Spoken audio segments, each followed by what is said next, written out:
I had a hypothyroidism, meaning it was very, very hard for me to lose weight. I went up to about 240 and I lost about 105 pounds on my own. And the excess skin was just hanging there. I decided, I'm going to go ahead and do something for myself. And that's what I did. I called Dr. Zewert's office. He's very caring. He explains everything to you in detail. I had a breast augmentation in February. And then in July, when I went in for follow-up, he recommended for me the 360 body lift.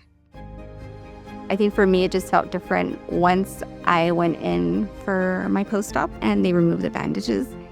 I could look down and I didn't see a stomach. For me, that was like the turning point. I just cried. It was worth everything.